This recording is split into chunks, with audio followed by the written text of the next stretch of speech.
हम जिस दुनिया में रहते हैं ये संसार हमारे मतलब का नहीं है। जिन चीजों को हम अपना मानते हैं, जिस पर मेर जमाई है, वो चीजें अपनी नहीं है।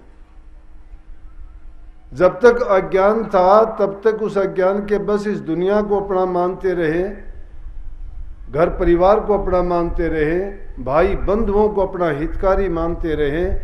लेकिन जब गुरु महाराज ने अपने मुखारविंद से वो उपदेश के माध्यम से बताया और उन बातों को जब गौर करके मैंने देखा तो वाकई में ही मैं इस लाइन पर लगा और मैंने ये जीवन में संकल्प लिया कि मैं उस सच्चाई की खोज करूंगा।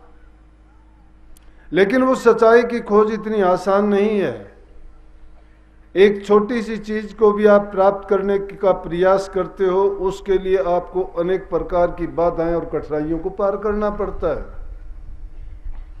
दुनिया के दुख सुख और मलामत बुरी भली बर्दाश्त करनी पड़ती है, सुननी पड़ती है। और उन चीजों को सुन के अगर उन बाधाओं को हम बाधा मान के अपने जीवन में अपना रास्ता भटक जाएंगे तो हमें कभी भी वो मंजिल नहीं मिल सकती। जिसको मंजिल पानी होती है उसको कठिन प्रयास करना ही करना पड़ता है। संत मत में उसके लिए जरूरत पड़ती है तप की, त्याग की और साधना की। जब तक तप नहीं करता इंसान, त्याग नहीं करता है और साधना नहीं करता है, ये तीन चीजों का, बल्कि गुरु ग्रंथ साहब में नानक साहब ने लिखा है, चार पदार्थ जो कोई मांगे संत जना की सेवा लागे। इस दुनिया में चार पदार्थ बड़ी कौन सी चीज है जिनको हम मानते हैं या जिनको चाहिए? धर्म, अर्थ, काम और मोक्ष। कि जिस जीव को इन चार चीजों की जरूरत है वो संत जनों के शरण में लग जाए। हम तो संतों की बात को समझना भी नहीं चाहते, तमाशा मानते हैं सत्संग को। सत्संग करना एक खेल मानते हैं, जैसे तमाशा देखने के लिए आए हैं, बैठेंगे कुछ देर के लिए, देखेंगे, सुनेंगे, इस कान से सुनेंगे, निकाल देंगे। जिंदगी बेकार करनी है, समय की बर्बादी है, जब तक वो चीज समझ में नहीं आती। और जिसको समझ आ गई, जाने की, जो मैं कितनी बार बताया है सत्संग की बात, हमारे दादा गुरु अरमान साहब थे, अपने गुरु से नाम लेने के पश्चात दोबारा उनको दर्शन करने का भी मौका नहीं मिला। जो उत्तम प्रकृति के जीव होते हैं उनको जो चीज हासिल करनी होती है ना, उनके अंदर लगन होनी चाहिए, उनकी श्रद्धा और संकल्प दृढ़ होना चाहिए, उनके अंदर कुछ कर गुजरने की हिम्मत होनी चाहिए। और जब तक ये चीजें हमारी पास नहीं हैं तो वो चीजें हमें अपने लक्ष्य तक नहीं पहुंचा सकती। वो नाम किस काम का रहेगा? फिर नाम का दोष नहीं, गुरु का दोष नहीं, जो उस रास्ते पर नहीं चलना चाहते हैं दोस्तों, उसका है। एक छोटी सी बात देखो, सब लोग जानते हैं, हमारे देश की एक खूबी रही है कि कदम कदम पर इन बातों को पुष्टि देने के लिए हमें अनेक प्रकार की शिक्षाओं की हमारे ग्रंथ पुस्तकें भरी पड़ी हैं। किसी न किसी रूप में उनको हम याद भी करते हैं, कभी दिवाली के रूप में, कभी होली के रूप में, कभी उसको तीज त्योहार के रूप में, कभी किसी नाम से, कभी किसी नाम से। उनको मानते भी हैं, मनाते भी हैं, लेकिन उनके अंदर जो सार छुपा हुआ उसको नहीं जानते। अब भक्तों के लिए, भक्ति करने वालों के लिए, जो भक्तों के जीवन है वो आदर्श हैं। उनकी कहानी तो मेरी समझ में सब लोगों ने सुनी होगी, बड़ी रोचकता के साथ सुनते हैं। बताने वाले मेरे जैसे भी बहुत अच्छे ढंग से उनको इस ढंग से बताते हैं ताकि सुनने वाले जीव के दिल में उमंग पैदा हो, उसके दिल में ये हो कि भाई हाँ उसने ऐसा किया तो मैं भी ऐसा प्रयास करूं। चाहिए भी यही कि जीव जब तक अच्छा करने की नकल नहीं करता है तो अच्छाई को नहीं अपना सकता। और बुराई को देख के अगर ये बुराई को मिटाना नहीं चाहता है तो बुराई उसकी खत्म नहीं हो सकती। इसलिए बुराई की तरफ से तो अपनी दृष्टि को हटा लेना चाहिए और अच्छे गुण की तरफ लगा लेना चाहिए। और जिन भक्तों ने या जिन श्रेष्ठ व्यक्तियों ने जो श्रेष्ठ काम किए हैं, भक्ति के मार्ग पर चले हैं और जिन्होंने कुछ करके दिखाया है, उनकी हमें नकल करनी चाहिए ताकि हम भी अपने जीवन को ऊंचा, सच्चा और अच्छा बना सकें। अभी 4 दिन पहले, 1 हफ्ता भी नहीं हुआ होगा, होली का दहन हमारे देश में किसी न किसी रूप में लगभग हर प्रांत में किया जाता है। और क्यों किया जाता है ये भी हम सब जानते हैं।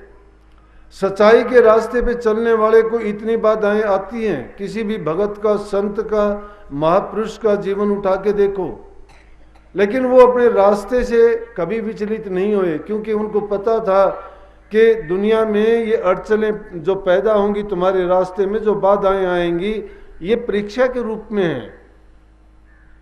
वो कभी भी उनको बुरी दृष्टि से नहीं देखते, वो हर काम में परमात्मा की मौज मानते हैं। वो कहते हैं कि मालिक ने मेरे लिए ये जो किया है अच्छा किया है। दुख आता है उसको भी इसी रूप में कहते हैं कि दुख अच्छा है। बल्कि सहजोबाई ने तो यहाँ तक कह दिया कि दुख जब आता है तो भगत उसमें तप के, निखर के और अच्छा बनता है। जिस प्रकार से सोने को जब भट्टी में पिघाड़ के उसको ताव देते हैं या जब गर्म करते हैं, उसका खोट निकल जाता है तो उसका रंग और भी सुनहरी और भी अच्छा होके बाहर आता है। इसी प्रकार से दुख और कष्ट भक्तों के जीवन में उनको निखारने के लिए, उनकी बुराइयों को धो डालने के लिए, उनके बुरे कर्मों से उसको बचा के उसको पाक, साफ और पवित्र बनाने के लिए आती है। लेकिन अगर उन बुराइयों को देख के, तकलीफों को देख के कोई रास्ते को छोड़ दे और कह दे कि ऐसे भक्ति की मुझे जरूरत नहीं। सबके जीवन में ऐसा, कबीर साहब के जीवन में आया, कबीर साहब के अपने जीवन में उसको 2 रोटी भी नसीब नहीं हुई ढंग से। और जब ऐसी हालत आई तो कबीर साहब ने भी ऐसे अवसर पर उन परेशानियों को देख के, परमात्मा को सन्मुख मान के और माला को फेंक दिया और कहने लगे कि भूखा भगत न होए गोपाला, ये ले अपनी कंठी माला। कि इस कंठी माला के फेरने से मुझे क्या मिला, 2 रोटी भी नहीं मिली। लेकिन इसका मतलब ये नहीं है कि क्योंकि वो कष्ट आया था, और कष्ट भी इतने इतने आए थे कि फाका करना पड़ जाता था, लेकिन भक्तों ने कभी बुरा नहीं माना। सहजोबाई तो ये कहती है, सुख के माथे सिल पड़े जो नाम ही ऐसे जा, बलिहारी व दुख की जो पल पल नाम रटा। वो तो कहते हैं कि भक्ति में जो रस और जो आनंद आता है उसके लिए मुझे सुख नहीं चाहिए, मुझे तो परमात्मा वो दुख दे दे, वो दुख बार बार मेरे पास आए और उस सुख से मुझे दूर कर दे, वो वंचित कर दे, उससे मुझे बचा के रखे, उस सुख से जो मुझे परमात्मा से दूरी दिला दे या कभी नाम को भुलवा दे। उस सुख पर तो सिल पड़े, ऐसा पत्थर पड़े कि वो वहीं खत्म हो जाए, मुझे उस सुख नहीं चाहिए। वही तो महाभारत में द्रौपदी ने भी कहा था, जब महाभारत का युद्ध खत्म हुआ, पांडु सारे के सारे बच गए और कौरवों का नाश हो गया, अधर्म का नाश हुआ, धर्म की जीत हुई।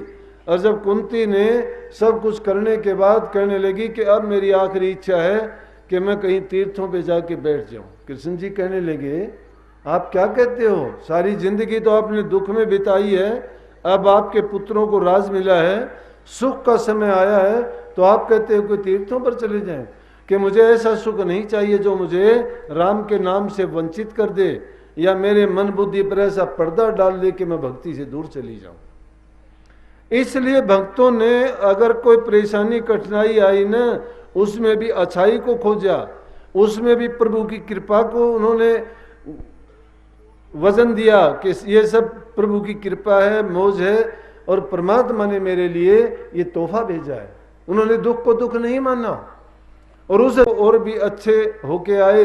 और जब उस दुख से कोई निकल जाता है और उससे जब बाहर आता है तो तब उसको पता लगता है कि जो सच्चा सुख है वो उन चीज़ों में नहीं बल्कि उस दुख को पार करने के बाद मिलता है। जिस प्रकार से कठिनाइयाँ बुरी से बुरी, प्रहलाद भगत का आपने नाम सुना, लेकिन जाको राखे साइयाँ मार सके ना कोई, बाढ़ न बाका कर सके जो जुग बैरी होए। बाढ़ बाका नहीं कर सकता कोई किसी का, चाहे सारा जमाना उसका दुश्मन हो जाए, क्यों? उसको साईं परमात्मा जिसको बचाने वाला है, परमात्मा तो लोगों की मूर्खता पे हंसता है। कुछ लोग मूर्खता के काम क्या करते हैं कि वो लाखों हाथों वाला किसी को देना चाहता है, 2 हाथों वाला चाहता है मैं अपनी चालाकी से चतुराई से इसका छीन लूं, चोरी करके ले जाऊं, इससे और हेरा फेरी करूं। लेकिन जो देखता है वो सोचता है कितना मूर्ख है, मैं जो देने वाला हूं गुप्त रूप से इसको देता हूं और ये अपने मूर्खता और चतुराई के बस चाहता है कि मैं इससे छीन लूंगा। ये नहीं छीन सकता। इसलिए जब वो लाखों हाथों वाला देता है, 2 हाथों वाला छीनना चाहता है, परमात्मा हंसता है उस पर। और जब लाखों हाथों वाला छीनना चाहता है, 2 हाथों वाला किसी को कुछ देना चाहता है, तो भी हंसता है। कहता है देखो इंसान की मूर्खता कि मैं तो इसको ऐसा कर देना चाहता हूँ, ये इसको ये बनाना चाहता है। इंसान की चतुराई क्या है? हम इसी मूर्खता के बस होके सोचते हैं मेरी संतान के लिए मैं ये कर दूं, मेरी आने वाली पीढ़ियों के लिए मैं महल बनाऊं, मकान बनाऊं, धन संपत्ति जोड़ के जाऊं, उनको किसी प्रकार का दुख ना हो, कष्ट ना हो। अरे शास्त्रों में तो लिखा है पूत सपूत धन क्यों संची, पूत कपूत धन क्यों संची। पूत सपूत है तो धन इकट्ठा करने की आपको जरूरत नहीं है, किस लिए इकट्ठा करोगे? सपूत होगा अपना कमा के खाएगा, उसको जरूरत नहीं है। और पूत कपूत धन क्यों संची, पूत कपूत है तो उसके लिए भी धन का संचय करने की जरूरत नहीं है, बर्बाद करेगा वो। क्योंकि धन की ये गुण है उसमें कि जिस ढंग से वो प्राप्त किया गया है, अगर गलत तरीके से प्राप्त किया गया है तो उसमें अच्छे गुण नहीं है, वो कोई न कोई बुराई पैदा करके बर्बादी का ही कारण बनेगा। अगर गलत तरीके से कमाया गया धन है तो रोग बीमारी के बहाने से तुम्हें तंग भी करेगा और वो चला भी जाएगा, या और कोई नुकसान कर देगा, या उसको चोर ले जाएंगे, या उसमें अग्नि लग जाएगी, या आजकल और दूसरे तरीके इनकम टैक्स वाले और सरकार उसको छीन लेगी। कहाँ रहेगा वो धन? इसलिए कपूत के लिए धन इकट्ठा करने की जरूरत नहीं है, सपूत है तो उसके लिए भी इकट्ठा करने की जरूरत नहीं है। सपूत होगा बुराइयों से दूर रहेगा, अच्छे रास्ते पर चलेगा, अपना कमा के खाएगा, और जब जो अपना कमा के खाता है, मेहनत से हक हलाल की कमाई खाता है, उसका जीवन भी पवित्र होता है, उसके विचार भी शुद्ध होते हैं, और उसमें किसी प्रकार की रोग बीमारी चोरी डकैती का भी भय नहीं होता। डरता इंसान कौन है? जो चोर है, जिसके दिल में चोर है, जिसने बुराइयां की हैं वो डरता है। सच्चाई को सच को आज कहीं है ही नहीं, लेकिन इंसान नहीं समझता। इंसान तो अपनी चतुराई से ये सोचता है कि मैं करता हूं, अपने करने से कुछ नहीं होता। जो हम या तो अपने प्रारब्ध कर्म से करके आए हैं वो हमें भोगना ही भोगना पड़ेगा, कोई रोकने वाला नहीं। रोकना अगर चाहते हो तो उसका रास्ता है संतों के पास। संतों ने वो सतनाम धन पूंजी का खजाना है, उसकी चाबी दी है, उसका नाम क्या है? गुरु मंत्र है। गुरु मंत्र जिसको मिल जाता है, आदि घर का जिसको भेद मिल जाता है, और वो भेद लेके संतों के बताए अनुसार उसकी कमाई करता है, नाम का सुमरण करता है, भजन करता है, और मन में सही चिंतन करते हुए अपने जीवन की बुराइयों को त्याग के अच्छाइयों के रास्ते पर चलता है, उसको अपना जीवन पवित्र हो जाता है। उसकी बुराइयां चाहे लाख कोई कोशिश करो, लाख प्रयत्न करो, कितने भी तरीके अपना, उसका कुछ नहीं बिगाड़ पाओगे। प्रहलाद भगत के लिए देखो कि वो परमात्मा का सच्चा भगत था, उसका रोम भी बांका नहीं हुआ, रोम भी नहीं टूटा। इसीलिए स्वामी जी महाराज ने भी कही है, सतगुरु राजी तो करता राजी, काल कर्म की चले न बाजी। सतगुरु जिस पर राजी हो उस पर ना काल की ना माया का कोई फंदा नहीं डल सकता, उसको रोक नहीं सकते। अब उसी प्रहलाद के लिए हिरण्याकृष्ण ने लाख कोशिश करी कि ये परमात्मा का नाम लेता है, मैं इसको परमात्मा का नाम नहीं लेने दूंगा, इसको तो मेरी भक्ति करनी चाहिए। परमात्मा कौन होता है? मेरे अंदर वो शक्ति है कि अगर ये ऐसा नहीं करेगा मुझे ऐसे पुत्र की जरूरत नहीं। लाख कोशिश करी लेकिन कुछ नहीं बिगाड़ पाया। चिंता मेरे लिए लगा, मैं क्या करूं? धर्म और अधर्म की जब लड़ाई होती है, ज्ञान अज्ञान की लड़ाई होती है, पाप पुण्य की लड़ाई होती है, निश्चित रूप से जो अच्छाई है वो बुराई पर हमेशा विजय पाती है। बुराई कभी जीत नहीं पाती है, लेकिन रास्ते में आने वाली बाधाएं और कष्ट झेलना बड़ा मुश्किल हो जाता है। लेकिन जो विचलित नहीं होता वो अपनी मंजिल पर निश्चित रूप से जाता है। इसीलिए हम संसारी जीव हैं। और जो संत मत की लाइन में आए हैं, जो मुक्ति की खोज करना चाहते हैं, जीवन मुक्त, अपने जन्म मरण से जो बंधन से छुटकारा पाना चाहते हैं, वो निश्चित रूप से अपने मन में ये यकीन कर ले, तसल्ली रखें कि कष्ट जरूर आएंगे, परीक्षा जरूर होगी। सतगुरु इतनी आसानी से देता नहीं है। उस मालिक की जब मौज उतर के आती है वो निहाल कर देता है एक पल में, लेकिन उससे पहले जांचता है, परखता है, उसकी परीक्षाएं उसको देनी पड़ती हैं। अगर वो विचलित नहीं होता तो फिर उसको माला माल होने में एक पल भी नहीं लगाता। प्रहलाद भगत के लिए जब वो कुछ नहीं कर पाया, चिंता में रहने लगा, उसकी बहन होड़का कहने लगी, भैया क्या बात है, आप इतने चिंतित रहते हो? तो कहने लगा कि मुझे इसका भय है कि ये तो पूरी दुनिया को नास्तिक बनाता जा रहा है। ये तो राम की भक्ति करता है, राम का नाम जपाता है, लोग इसको ज्यादा पसंद करते हैं, तो ये तो मेरे राज में और राज कार्यों में खलल डालता है। और कहने लगा, मैंने अनेक प्रकार से कोशिश की है, मैं इसका कुछ बिगाड़ नहीं पाता, ना इसको रोक पाता हूं। ओढ़का कहने लगी, कोई चिंता ना कर, मैं तेरी मदद करूंगी और मैं इसको आग में जला दूंगी।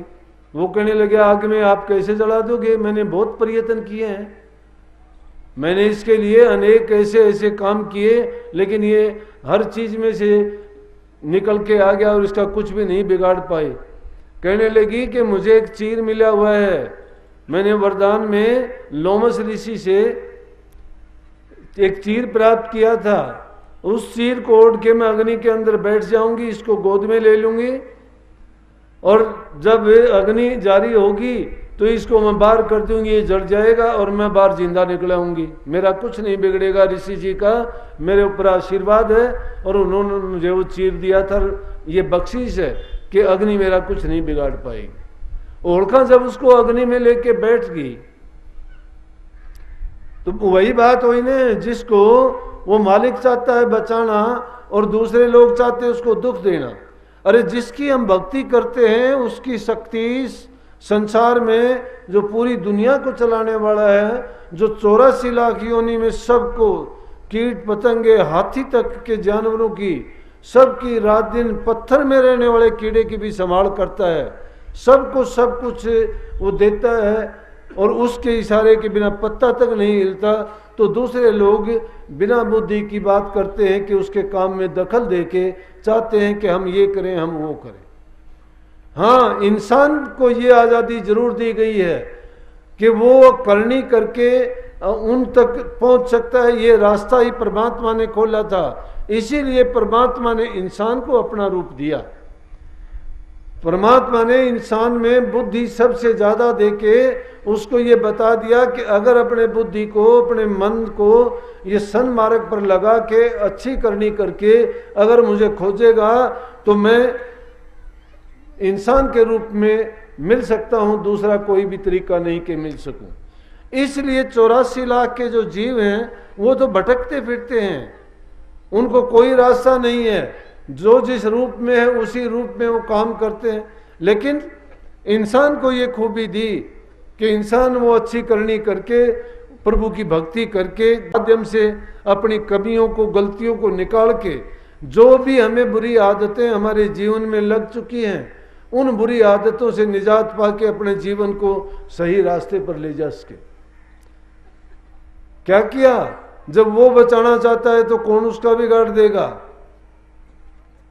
अग्नि के अंदर होड़का बैठ जाती है, हवा इतनी जोर से तेज चलती है कि होड़का से वो चीर उखाड़ के प्रहलाद भगत को तो उस चीर के नीचे ढक देती है, और होड़का जो बुरा कर्म करने वाली थी वो जल जाती है।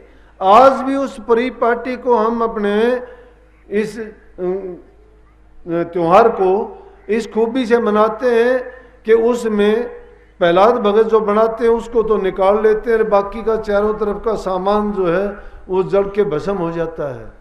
पटाखे खुशियों के बजाते हैं, ये राक्षस लोग उसके चारों तरफ खड़े थे, कोई तलवार लेके, कोई भाले लेके, कोई बंदूकें लेके, जो भी उस जमाने में हथियार थे वो चारों तरफ से इसलिए खड़े थे कि अगर होड़खा से प्रहलाद बच गया तो उसको हम मार देंगे। लेकिन जब देखते हैं कि अग्नि जिसको नहीं जला सकी, इसलिए वो परमात्मा का जो नाम है उसको अग्नि जला नहीं सकती, हवा उड़ा नहीं सकती, वो किसी भी युग में कभी भी मिथ्या नहीं है, वो सत्य है। लेकिन उस सत्य को जान के भी उसकी जब कमाई नहीं करते हैं तो हम तो मिथ्या हो गए। अब कमी किसकी है? कमी उसकी है जो करता नहीं है, कमी उसकी है जो उस बताए हुए रास्ते पर चलता नहीं है, अपने जीवन को उसमें ढालता नहीं है। ये बातें कोरी कहने के लिए नहीं बल्कि जीवन में अपनाने के लिए हैं। जिसका खुद का जीवन अच्छा नहीं है, घरों में प्यार प्रेम शांति रखते नहीं हो, घरों में प्यार प्रेम, जिस घर में प्यार प्रेम शांति नहीं है उस घर में कालका बासा है, भूत बासा हो जाता है, उसमें दुर्बुद्धि हो जाती है, सब